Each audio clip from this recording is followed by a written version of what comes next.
Olá, meus irmãos, sejam todos bem-vindos ao canal Teologia Simplificada. Eu sou o pastor Evandro Oliveira e estamos aqui para darmos sequência ao nosso estudo do primeiro trimestre de 2022, Lições Bíblicas Revista dos Adultos, cujo tema do trimestre é a supremacia das Sagradas Escrituras, a inspirada, inerrante e infalível Palavra de Deus. E hoje, meus queridos irmãos, nós vamos estudar a lição de número 11, que tem como tema Lucas Atos, o modelo pentecostal para hoje. Ainda queremos informar que as lições anteriores estão agrupadas em playlist numa biblioteca para facilitar a sua consulta.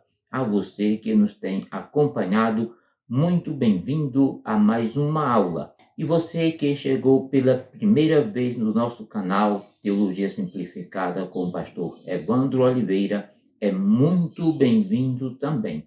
Então fique conosco, a aula está maravilhosa. Convido você agora a irmos ao cabeçalho da nossa lição.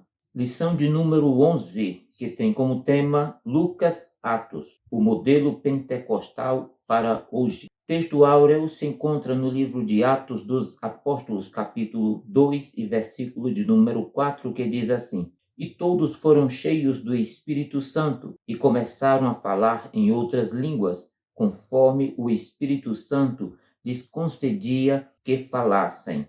Vamos para a verdade prática. Diz assim: a atividade do Espírito Santo e suas implicações na vida cristã são o padrão bíblico adotado pelo crente pentecostal. Muito bem, meus queridos irmãos, vamos para a nossa leitura bíblica em classe. A leitura bíblica em classe, nós temos dois textos. O texto em Lucas, capítulo 1, versículo 21 e 22, e o segundo texto está em Atos dos Apóstolos, capítulo 2, versículo de número 1 até o versículo de número 4.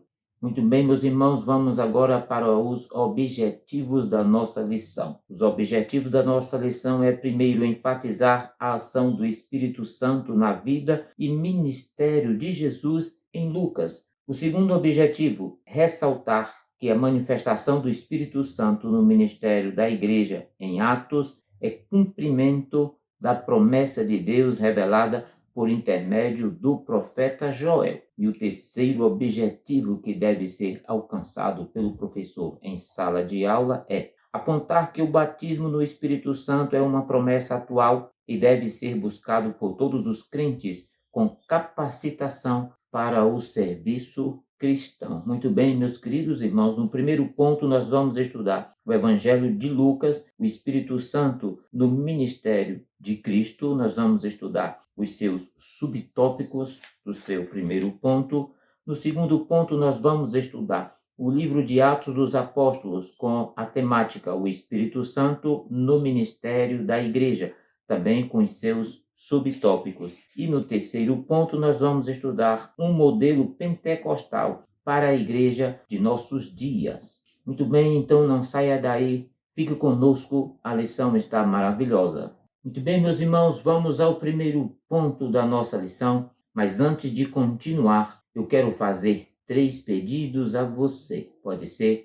O primeiro pedido é, se você é novo por aqui, faça a sua inscrição no nosso canal agora e eu vou dar um tempo para você fazer isso. O segundo pedido que eu faço é, assista o vídeo até o fim. Tem subsídios, imagens, mapas e muito mais para enriquecer a sua aula. Terceiro pedido que eu faço é, caso você queira, deixe aí o seu comentário, ele é muito importante para todos nós. Ative também o sininho de notificações. Agora sim, meus queridos irmãos, vamos ao primeiro ponto da nossa lição. No primeiro ponto nós vamos estudar o Evangelho de Lucas, o Espírito Santo no ministério de Cristo. Primeiro subtópico, o Espírito Santo no Evangelho. Meus irmãos, é importante afirmar que uma das características marcantes na obra de Jesus é a presença do Espírito Santo. Tanto o Evangelho quanto os Atos dos Apóstolos estão repletos de notícia sobre a ação do Espírito Santo. Vejamos onde e em que circunstância o Espírito Santo age no Evangelho de Lucas. Os primeiros capítulos apresentam de modo marcante a ação do Espírito Santo. Veja capítulo 1, versículo 15. Sua presença com João Batista é prometida a Zacarias. Capítulo 1, versículo 35. O anjo Gabriel anuncia a Maria o nascimento de Jesus, que somente será possível através do Espírito Santo. E no versículo de número 41, Isabel, cheia do Espírito Santo, saúda Maria. No versículo de número 67, Zacarias profetiza através da ação do Espírito Santo. E no capítulo 2, versículo 25 a 27, Simeão vai ao templo movido pelo Espírito Santo. Capítulo 3, versículo 16, João anuncia o batismo no Espírito Santo através de Jesus. E no capítulo 3, versículo 22, o Espírito Santo em forma corpórea desce sobre Jesus no batismo. Capítulo 4, versículo 1, Jesus, cheio do Espírito Santo, é levado para o deserto. No versículo 14, Jesus é levado para a Galileia pelo Espírito Santo. No versículo 18, na sinagoga, Jesus anuncia a sua missão pela força do Espírito Santo. E no capítulo 23 e versículo 46, Jesus entrega seu Espírito a Deus antes de morrer. No versículo 49, promessa de Jesus sobre a presença do Espírito Santo junto aos discípulos. Muito bem, meus irmãos, como podemos observar no início do Evangelho, a presença do Espírito Santo é intensa a partir do anúncio da missão de Jesus em Nazaré. Lucas não fala mais sobre a presença do Espírito Santo somente no final, e mesmo assim, como promessa aos discípulos. Se olharmos para o livro dos Atos, vemos que novamente aparece a ação do Espírito Santo. O que será que Lucas quer mostrar com isso? Na verdade, Jesus está cheio do poder do Espírito Santo de Deus. Sua ação é a própria ação do Espírito Santo. Segundo item, o Espírito Santo e o batismo de Cristo. Veja isso, meus irmãos, que Jesus foi batizado em águas por João Batista com a idade de quase 30 anos, a mesma com que os levitas iniciavam o ministério. Como você sabe, Jesus não precisava arrepender-se de pecado algum, mas submeteu-se ao batismo em águas para cumprir toda a justiça.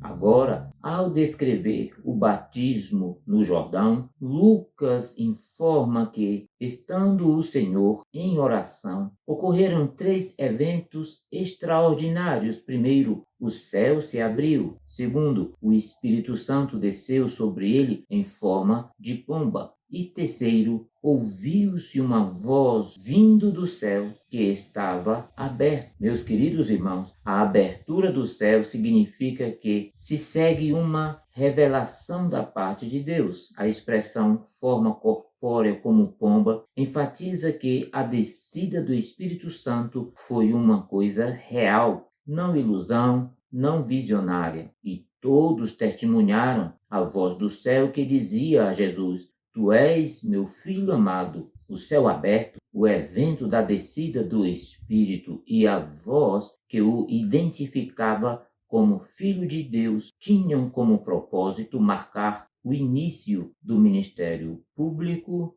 de Jesus Cristo. O relato não indica que Jesus não tivesse o Espírito.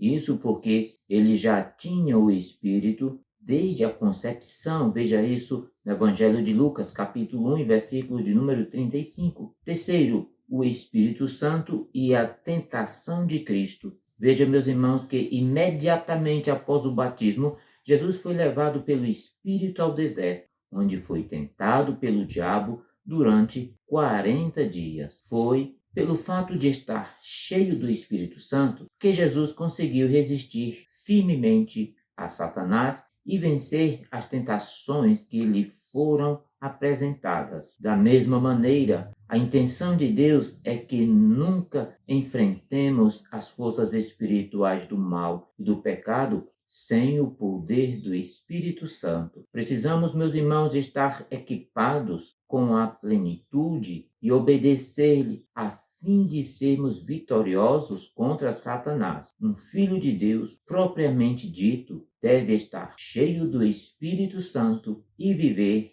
pelo seu poder. Muito bem, meus queridos irmãos, vamos ao segundo ponto da nossa lição, Atos dos Apóstolos, o Espírito Santo no ministério da Igreja. No primeiro subtópico, nós vamos estudar o Espírito Santo em Atos. É importante dizer que Atos dos Apóstolos, de início, registra que a obra de Jesus foi continuada pelo Espírito Santo através dos apóstolos. Eles, no entanto, não predominam no livro dos Atos, mas o Espírito Santo. Jesus é o assunto principal nos evangelhos e, em comparação, pouco é dito sobre o Espírito Santo. Mas, em Atos, o Espírito Santo é o Consolador, ajudador e mestre. Veja que tudo na vida e na pregação dos apóstolos e dos crentes primitivos se centralizava em Jesus como Salvador,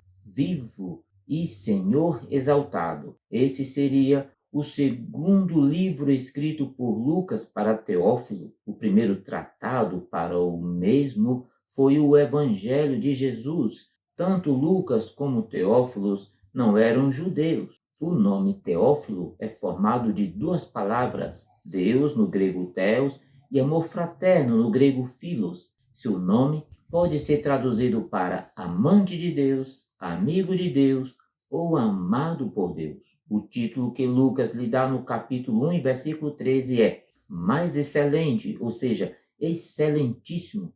Poderia ser um título honorífico para um oficial do governo romano. Pois bem, meus irmãos, foi para ele que Lucas escreveu um livro em 2 volumes. O primeiro volume será o Evangelho, narrando nascimento, vida, ministério, morte e ressurreição de Cristo Jesus. Agora, o segundo volume seria Atos, descrevendo ascensão e Atos dos Apóstolos. Devemos observar que o livro mostra que seu conteúdo está voltado às ações que os apóstolos praticaram. Porém, esse livro poderia ter outro nome, talvez Atos do Espírito Santo, pois é evidente a ação do mesmo em todo o livro. Veja nas curas, nas libertações e etc. Logo, tudo o que aconteceu só aconteceu porque o Espírito Santo estava com eles.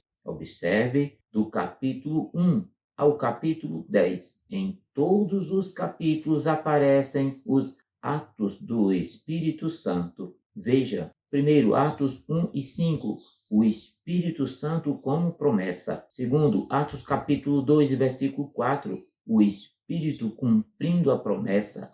No capítulo 3, versículo 20, o Espírito na pregação apostólica. No capítulo 4, versículo 31, o Espírito na oração dos apóstolos. Capítulo 5, versículo 32, o Espírito no testemunho da ressurreição. Atos capítulo 6, versículo 3, o Espírito como característica fundamental. Capítulo 7, versículo 55, o Espírito sobre o primeiro mártir, Estevão. 8 e 17, o Espírito sendo derramado na imposição de mãos. E em Atos, capítulo 9 e 17, o Espírito enchendo o apóstolo Paulo. No capítulo 10, versículo 44, o Espírito descendo sobre a casa de Cornélio. Logo vemos que a igreja primitiva possuía a presença diária do Espírito, uma vida totalmente controlada pelo Espírito, uma vida centralizada na presença do Espírito. Era promessa de Jesus e também um desafio para a igreja primitiva.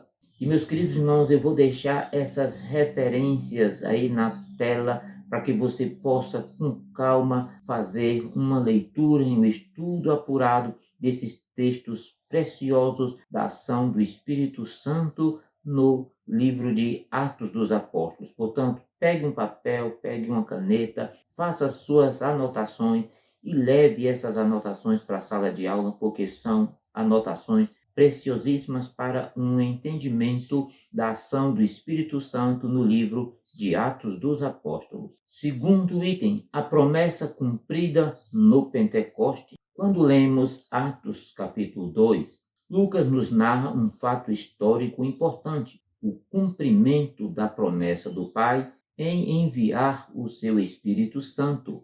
Ele narra o que aconteceu. 2 grupos receberam o Espírito Santo naquele mesmo dia, os 120 no início e os quase 3.000 no final. Então, podemos ver que, primeiro, o Espírito foi prometido, assim como temos várias profecias acerca da vinda do Messias. Assim também, meus queridos irmãos, temos promessas sobre a vinda do Espírito Santo. Temos as profecias da descida do Espírito Santo no dia de Pentecostes. Você pode ver esses textos aí na sua tela para que você possa posteriormente ler com calma, com cautela. Eu vou deixar todas as referências aí na sua tela. Isaías capítulo 32, capítulo 44, capítulo 49, Ezequiel capítulo 11, capítulo 18, 36, 37, capítulo 39, Joel capítulo 2, Zacarias capítulo 12. Alguns detalhes são interessantes. Primeiro,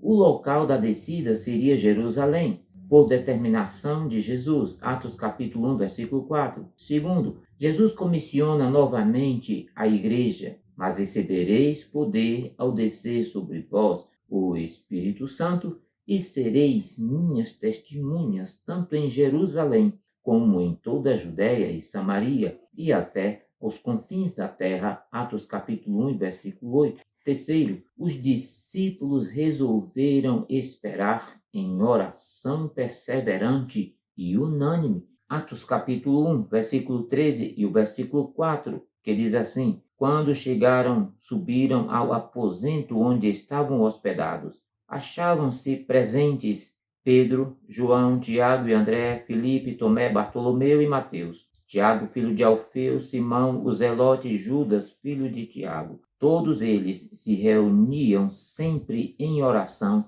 com as mulheres, inclusive Maria, a mãe de Jesus, e com os irmãos dele. Segundo, quando e onde aconteceu a descida do Espírito Santo? Ao cumprir-se o dia de Pentecoste, diz capítulo 2, versículo 1. Essa era uma das 3 principais festas religiosas do povo de Israel. Veja, meus irmãos, que a palavra Pentecostes deriva de um termo grego, Pentecoste, que significa quinquagésimo, uma referência ao 50º dia depois da Páscoa, mas especificamente ao dia depois da oferta de manjares durante a festa dos pães asmos. Estavam todos reunidos no mesmo lugar, diz o texto da palavra do Senhor. Provavelmente os 120 estavam reunidos e a casa ou o local onde estavam poderia ser o cenáculo ou um dos salões ou sala do templo, Atos capítulo 2 e 46. O certo é que este local ficava em Jerusalém, e assim os discípulos foram cheios do Espírito Santo e falaram em outras línguas. Sinais sobrenaturais marcaram o advento do Espírito Santo. Veja que o som como de um vento, as línguas como que de fogo. Desses fenômenos, somente o falar em línguas se repetiria nos demais registros de Atos. Desse modo, a partir do Pentecoste, os discípulos começaram a pregar pelo poder do Espírito. Muitas maravilhas e sinais eram operados e as almas eram alcançadas. Terceiro, a expansão da igreja primitiva. É importante dizer, meus queridos irmãos, que o poder do Espírito Santo capacitou os crentes para o serviço cristão. Já no primeiro sermão, Pedro anunciou Cristo com intrepidez e quase 3.000 almas se converteram. Após a cura do coxo à porta do templo e a ministração da palavra, quase 5.000 se renderam ao Senhor. Filipe, na virtude do Espírito, pregou em Samaria e vidas foram salvas. Atos capítulo 8, versículo 5 ao 13. Cornélio e sua casa receberam o evangelho pelo poder do Espírito Santo. Paulo, cheio do Espírito Santo, alvoroçou o mundo e milhares de almas foram salvas e curadas pela pregação do evangelho. Estes relatos, meus queridos irmãos, demonstram a ação do Espírito Santo na propagação do reino de Deus. Muito bem, meus queridos irmãos, vamos agora ao terceiro ponto da nossa lição, o modelo pentecostal para a igreja de nossos dias. No primeiro subtópico, nós vamos estudar o revestimento do poder de Deus. Você sabe o que é revestimento de poder? Revestir é vestir novamente. Revestir de poder é vestir de poder de novo. A primeira vestimenta que recebemos de Deus é o novo nascimento. No batismo nas águas, recebemos uma nova vestimenta de Cristo, onde nos tornamos nova criatura em Cristo Jesus. E uma vez purificados através desse batismo pelo arrependimento de pecados, nascemos de novo, obtendo uma nova vida com Cristo Jesus. Veja, meus irmãos, que João Batista disse: eu, na verdade, vos batizo em água, na base do arrependimento. Mas aquele que vem após mim é mais poderoso do que eu. Não sou digno de levar-lhe as sandálias. Ele vos batizará no Espírito Santo e em fogo. Mateus capítulo 3, e o versículo de número 11. A segunda vestimenta que recebemos é o batismo de fogo, o revestimento de poder, onde somos cheios pelo Espírito Santo, demonstrando a presença de Cristo em nossas vidas através de nosso pensar, agir em atitudes e escolhas, como também para sermos instrumentos do próprio Deus em sua obra salvífica em favor da humanidade. Diz o texto: mas recebereis poder ao descer sobre vós o Espírito Santo, e ser-me-eis testemunhas, tanto em Jerusalém, como em toda a Judéia e Samaria, e até aos confins da terra. A promessa da primeira vestimenta, o novo nascimento, tem como direcionamento a vida eterna, a nossa própria salvação. A promessa da segunda vestimenta, o revestimento de poder, tem como direcionamento serviço e obra de Deus, a salvação de outros. Veja, meus irmãos, que para salvarmos, primeiro precisamos ser salvos. E terceiro, a plenitude do Espírito Santo. Ser cheio do Espírito Santo, veja isso, meus irmãos, ser cheio do Espírito Santo não é uma opção, é uma ordem. Não ser cheio do Espírito Santo é uma desobediência a um mandamento divino. Muitos crentes têm o Espírito Santo, mas não estão cheios dele. Uma coisa é ser habitado pelo Espírito, outra é transbordar do Espírito. Uma coisa é ter o Espírito residente, outra é tê-lo presidindo a nossa vida, conduzindo e orientando a nossa vida. A expressa vontade de Deus para você é uma vida abundante produzida pela plenitude do Espírito. A experiência pentecostal não ficou restrita ao tempo dos apóstolos. A expressão do meu Espírito derramarei em Atos 2:17 aponta para o início da dispensação do Espírito Santo e mostra que a efusão será contínua até o grande e glorioso dia do Senhor. Veja, meus irmãos, portanto, que a plenitude abrange o fruto do Espírito e as manifestações espirituais, tais como as profecias, sonhos, visões, prodígios, sinais.